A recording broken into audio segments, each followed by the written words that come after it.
જય શ્રી કૃષ્ણ। આજે આપણે જાણીશું ગણેશજીની એ અદ્ભુત ચતુરાઈ વિશે, જેનાથી તેમણે મહાશક્તિશાળી રાવણનું પણ અભિમાન તોડી નાખ્યું હતું। સ્વાગત છે તમારું આપણી ચેનલ ભક્તિનંદન કીર્તન ભજનમાં।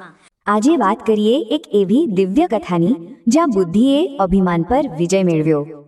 વાતની શરૂઆત થાય છે રાવણની કઠોર તપસ્યાથી, જેણે શિવજીને પ્રસન્ન કરવા માટે કરી હતી, અને શિવજી પ્રસન્ન થયા। તેમણે રાવણને આપ્યું પવિત્ર આત્મલિંગ, જેમાં સ્વયં શિવનો વાસ હતો। પણ આ વરદાન સાથે એક શરત હતી, જો લિંગ જમીન પર મુકાયું તો એ ત્યાં જ સ્થિર થઈ જશે। આ સાંભળીને તો દેવતાઓ ચિંતામાં પડી ગયા। જો લિંગ લંકા પહોંચ્યું તો રાવણ અજેય બની જશે। હવે સવાલ એ હતો કે રાવણની આ શક્તિનો સામનો કોણ કરશે, કોણ એને રોકશે? અને ત્યારે બધા દેવો મદદ માટે પહોંચ્યા ભગવાન ગણેશજી પાસે, કારણ કે વિઘ્નહર્તા પાસે જ આનો ઉપાય હતો। ગણેશજીએ તરત જ એક યોજના બનાવી અને એમણે ધારણ કર્યું એક નાના સાધારણ ગોવાળિયાનો રૂપ।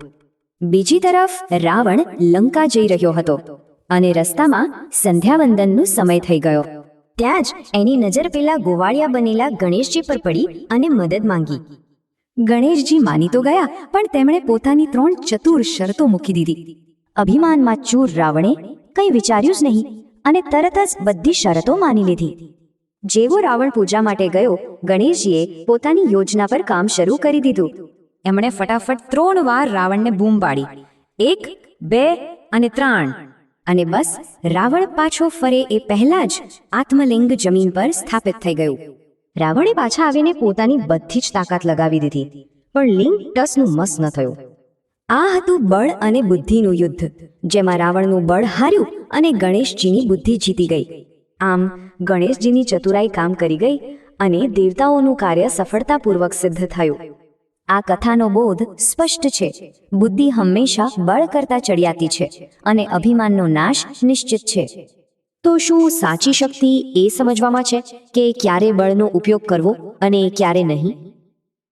જો તમને આ વાર્તા ગમી હોય તો વિડીયોને લાઈક કરજો અને આવી જ ભક્તિમય વાર્તાઓ અને ભજનો માટે આપણી ચેનલ ભક્તિનંદન કીર્તન ભજનને અત્યારે જ સબસ્ક્રાઇબ કરો। ગણપતિ બાપ્પા મોર્યા।